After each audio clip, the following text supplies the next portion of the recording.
Slides are in Serbian and I'll be speaking in English, so there's something for everybody included.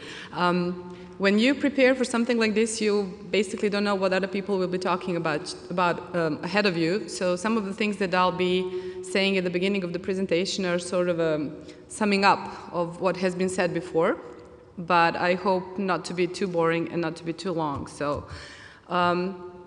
basically, as the topic of my presentation says, I'll be talking about language education policies.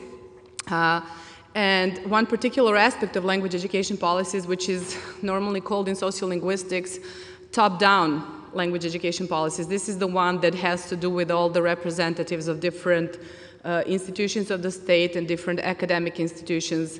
And it's a well-organized, long-term, and specifically targeted activity of a number of institutions of the state and different academic institutions of a given country, which makes very important decisions about the languages which show up within the formal educational system, primarily as languages of education, languages that other subjects are taught in, as well as additional or minority or regional languages that appear within the educational system, at what rates and in what ratios, and as well, and of course, finally, foreign languages within the formal educational system. Another term that's used in English, and sometimes we use it in Serbian, but very rarely, is acquisitional language policy, but language education policies is a more commonly used term. Okay, what is important, and I would like to stress this out as a critical sociolinguist, so this is something that has to do with my academic and professional bias, if you will. Policy in this case is different from politics. In Serbian, both terms are translated as politika, so sometimes it's different to make a distinction. But this does not have to do anything with everyday politics. It doesn't have to do with political parties and the affiliations to them. It simply means that we have a specific chain of command, a hierarchical organization of institutions and individuals designated by those institutions who are in charge of certain aspects, of different aspects of language education policies. And like I said, very often institutions are just frameworks within which people, individuals, work with the definitions of different aspects of language education policies.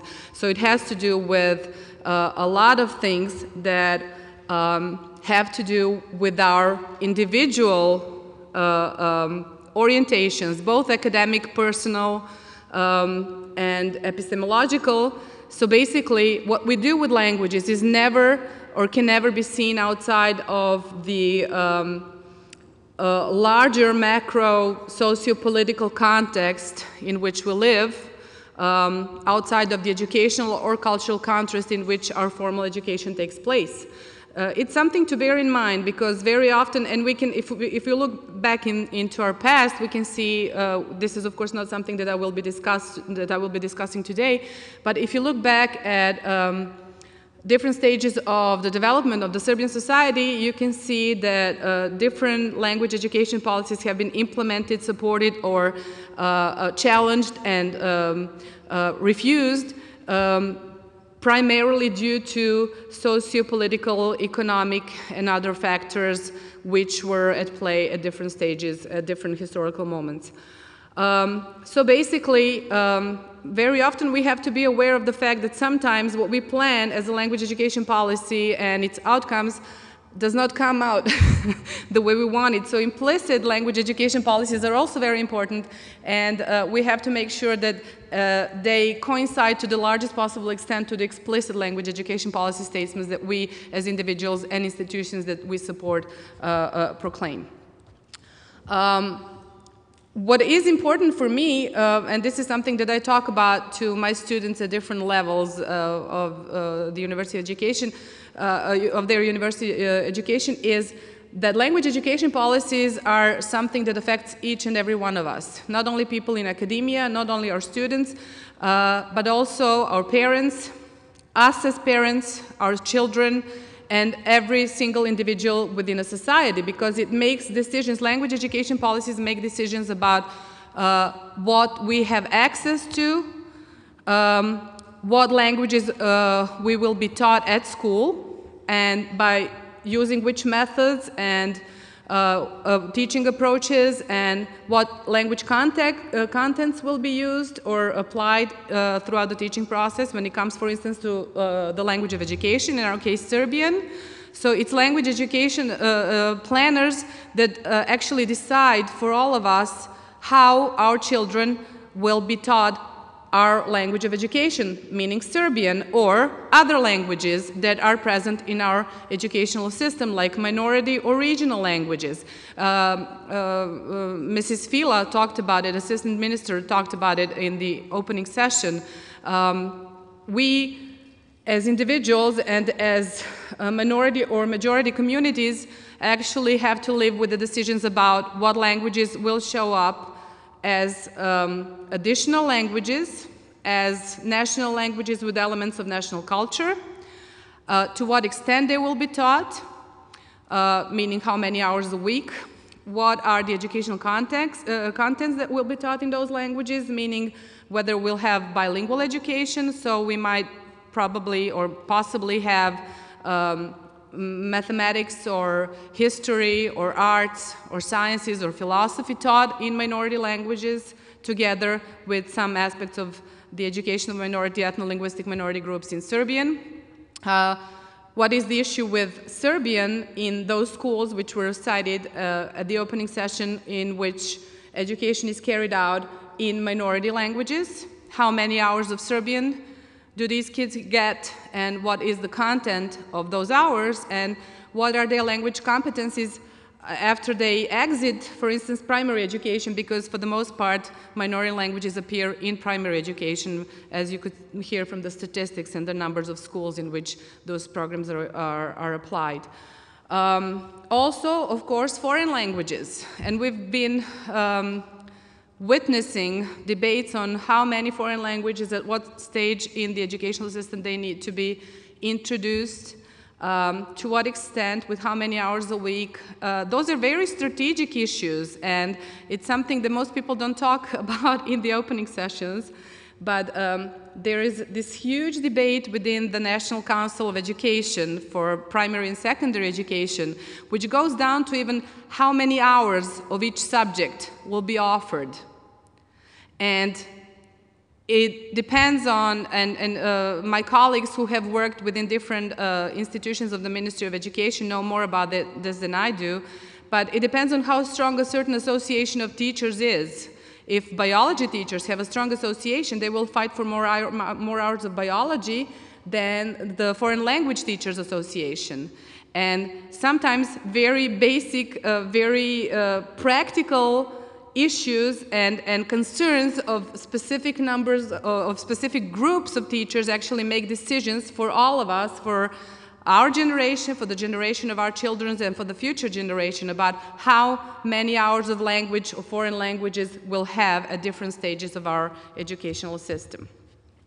Now we'll move on to this. These are some general concerns when it comes to language education policies, which I actually felt the need to share with you all, because I believe that language education policy and planning is, like it was said before, not only an academic endeavor, it's also cultural, it's also political, it's social, it's economic activity, which involves a lot of players and involves a lot of strategic interests of different groups, which have to be all satisfied, or which have to work towards reaching a consensus in which all the interested parties would, to at least some extent, be satisfied with the results.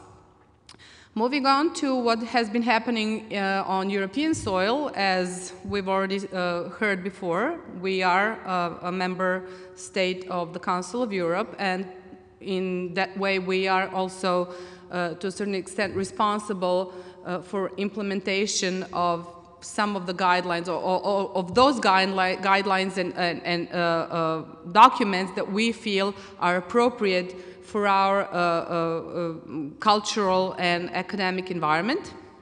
And we already heard that the Council of Europe is one of the largest supranational institutions which has been involved in language education policies issues since its formation in 1949. What is important about the activities of the Council of Europe primarily over the last couple of decades is they do not deal with states or regions, they deal with individuals. Language education policies defined by the Council of Europe are aimed at individuals, at Europeans at different levels of the formal educational system. And I underlined formal here because that means that we're talking about the education that, at least by its definition, should be available to all, free of charge. Formal education in Europe at primary level, at secondary level, is education that is free of charge and that should be available with the same quality to all children of Europe and, of course, all adults of Europe. And in that sense, the language education policy objectives of the Council of Europe and other supranational European institutions like the European Commission within the European Union are actually targeting the development of communicative competencies at a different number of languages within the formal educational system. The idea is not to leave too much to initiatives which are financially oriented, which means that we do not have to think about how should we get the money to involve our kids into private language academies and other extracurricular or informal teaching context. We've already mentioned that the most important documents developed and supported by the largest number of countries in Europe which are members of the Council of Europe are Common European Framework of Reference for Languages and the European Language Portfolio. And of course, we've already heard that aspects of these two documents and the guidelines that are presented in these two documents are implemented within the educational system of Serbia at different levels of education. So our curricula for primary and secondary education when it comes to foreign languages are based on the Common European Framework or Reference for Languages. We actually tend to, because I'm also a member of the curricular team for primary and secondary education when it comes to foreign languages in Serbia, we tend to make sure that our levels of competence are in line with the levels of the CEF, and that different particular sub-competencies that we develop are actually those that are cited by the Council of Europe, because we find them very useful for developing a fully fledged communicative competence of our students at different levels of primary and secondary education. And of course, as it has been mentioned, some aspects of those documents have only recently started to be implemented in teaching of Serbian as L2 and Serbian as a foreign language, which is a great development and which is something that we have worked on for quite a number of years now, but now we actually have gotten to see the results of it. Okay, the European Union also engages very actively into the development of language education policies. It discusses issues along with the implementation of specific curricular and curricular guidelines when it comes to foreign language education. It also discusses the issue of lingua franca in Europe. For the time being, the lingua franca, the unprecedented lingua franca at a global level is English, of course. So the European Union has issued certain documents in which this specific aspect of our international communication is addressed. And there's this one document that I particularly like from 2008, which is called Rewarding Challenge, How the Multiplicity of Languages Could Strengthen Europe.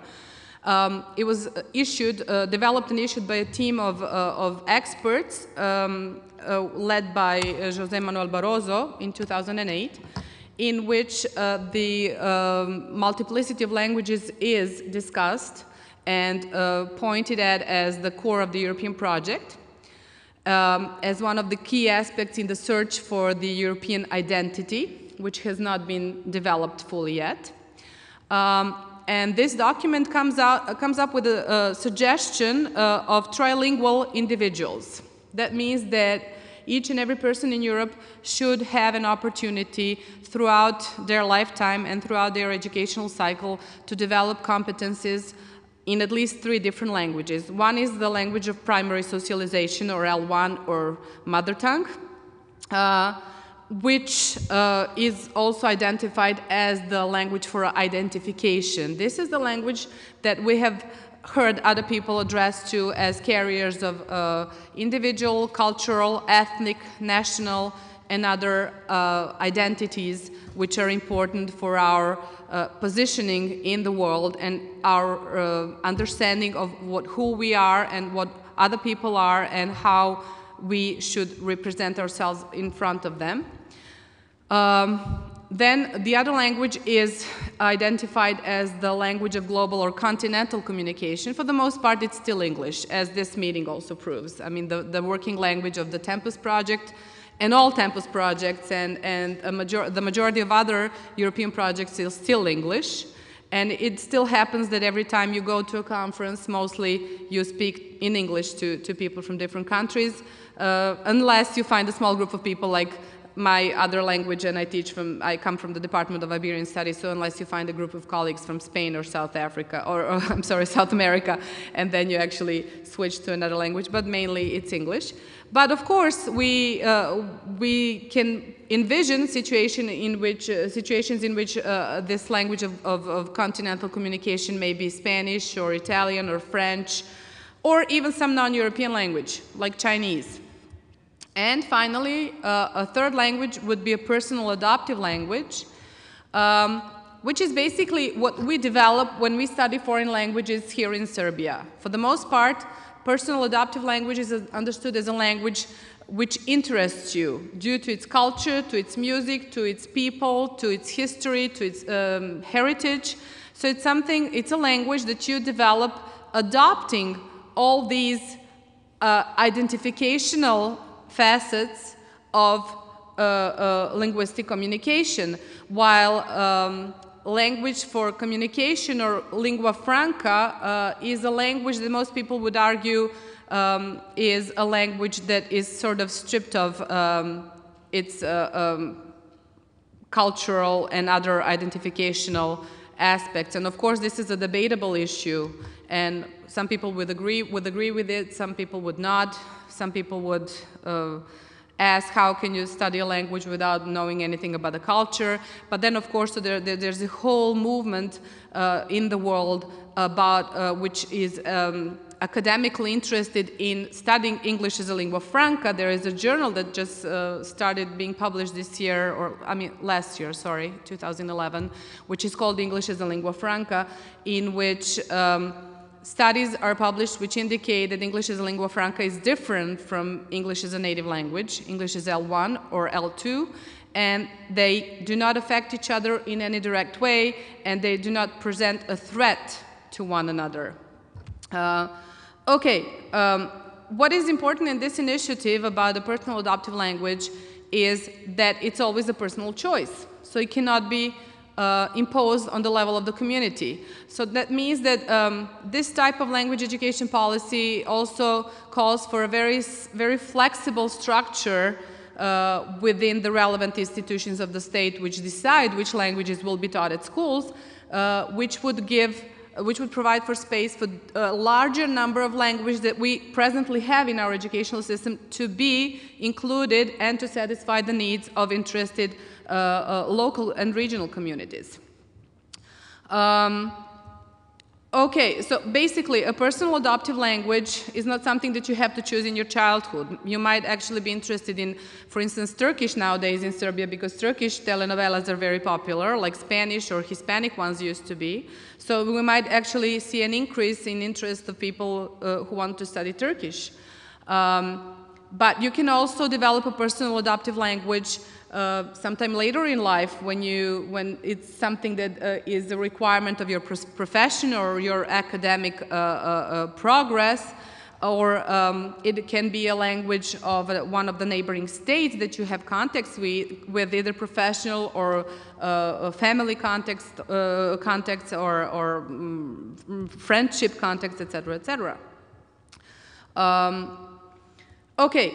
And now moving back to the key issues of this meeting is that it has been confirmed in a large number of studies in applied linguistics and in language policy and planning research that language competencies are a crucial factor which stands in direct correlation with an access to the educational system, meaning that academic achievements stand in direct correlation with the level of academic competencies in different languages which are present in the formal educational system. Normally, it refers to the correlation between the language of education, especially in multilingual societies with a large number of ethno-linguistic minorities, in which those children who come from ethno-linguistic minorities have problems in achieving levels of what's been called in applied linguistics CALP, cognitive academic linguistic proficiency, which are those aspects of language competence which have to do with reading and understanding educational texts, textbooks, conducting interaction about scientific and other topics which are part of different aspects of the educational curricula at different aspects of the educational system. And also, as we've heard before at the opening session, education, especially higher levels of education, tertiary education, if you will, university education is a prerequisite for social mobility. And in general terms, higher education in modern days, in the 21st century, is a prerequisite to the positions of social power within a country or at the international level. Research indicates that in the Western world, at the beginning of the 21st century, social classes are defined by the levels of education. So what used to be, for instance, one research from the United States from 2005 indicates that people with only BA degrees, with only university degrees with 4 years of studies, actually now belong to the lower middle class due to the correlation of their academic achievements and the financial wealth that they can develop, or the salaries that they receive with the corresponding degree of education. And that's why it's so very important that we talk about foreign languages or languages in general within our educational system.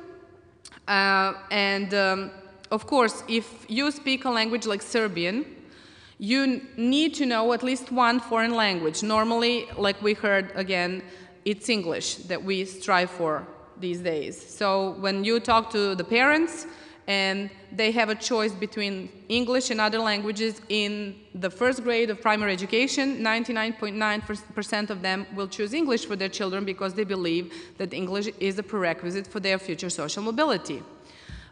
If you are at the same time a speaker of a minority language, like we've heard in Serbia, we've got 20 recognized, 20 national councils of minorities which provide for educational frameworks for speakers of those languages. You need to speak the majority language as well. So you need to learn at least 2 languages from the beginning in order to be, because research, sociolinguistic research also indicates that if you go through a schooling system in your minority languages with only 2 hours of Serbian a week, you cannot enter a high school in Serbian and be a successful student. You cannot enter a university in Serbia and study in Serbian if you've gone through grade school in a minority language without enough access to study of Serbian. So you need to know at least the language of education, and you need to know another foreign language. And of course, the situation of speakers of English or other so-called world languages as L1 is a bit different, because they, most people would say, have a direct advantage of already having the most important language. But Europe has recognized a long time ago that knowing only English as a lingua franca is not enough. In order to localize the labor market and in order to localize the markets in general, you have to start learning the languages of regional communities, even if your native language is English.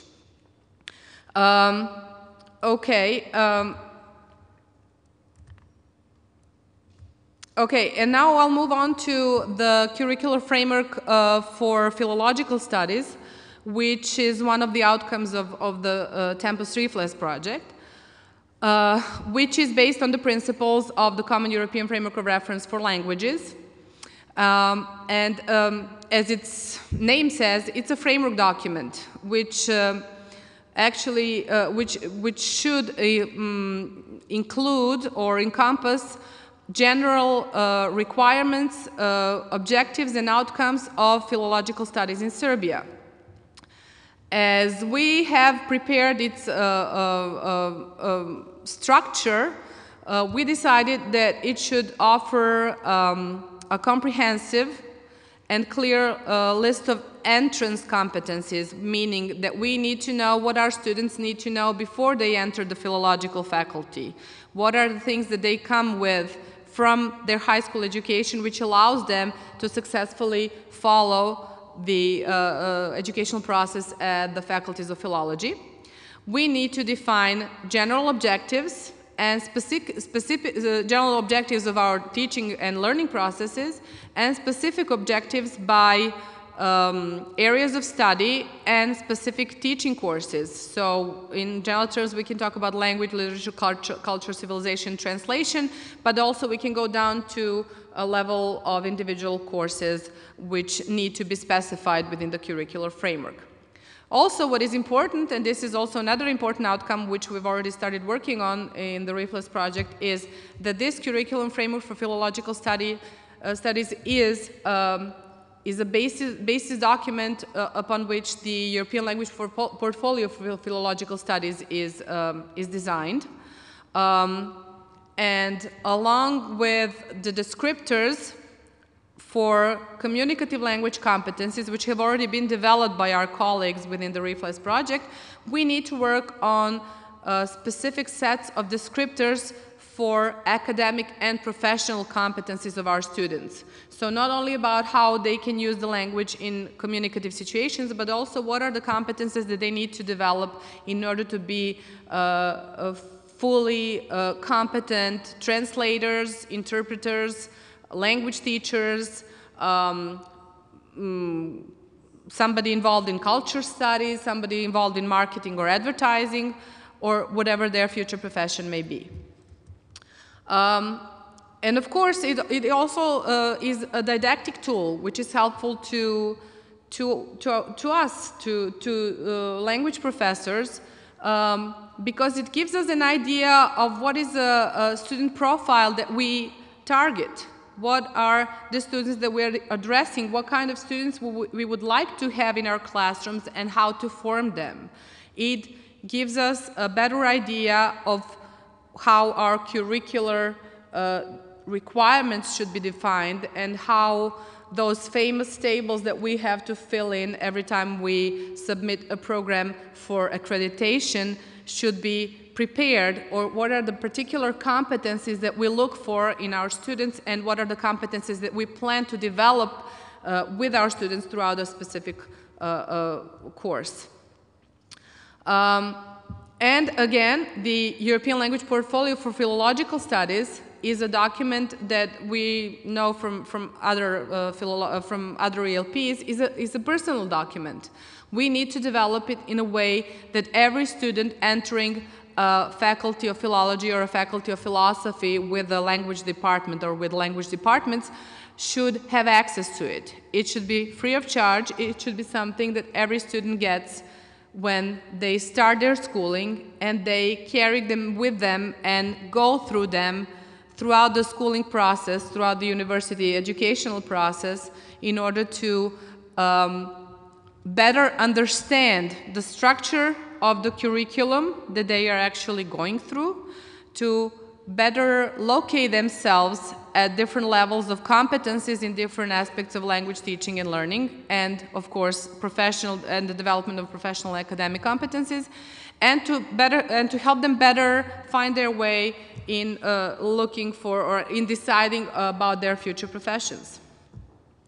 And which is also very important, and this is one of the important aspects of the REFLESS project, is that such an approach to foreign language teaching at the university level, with all these specifications and all the descriptors present in the European language portfolio and outlined in the curricular framework for philological studies, actually gives us a better idea of what the labor market requirements are, what the local communities' requirements are, what the national and international requirements are. What are the goals that we have to, or we want to set out for ourselves when it comes to our future positioning as a state, as a local community, as a regional community, in 10, 20, or 30 years. And of course, this is something that has been included into the 2020 strategy of higher education. Okay, so the curricular framework for philological studies has specific areas that needs to be addressed. Outcomes of learning linguistic, academic, and professional competencies by levels and by teaching cycles that can be defined in semesters, in academic years, or in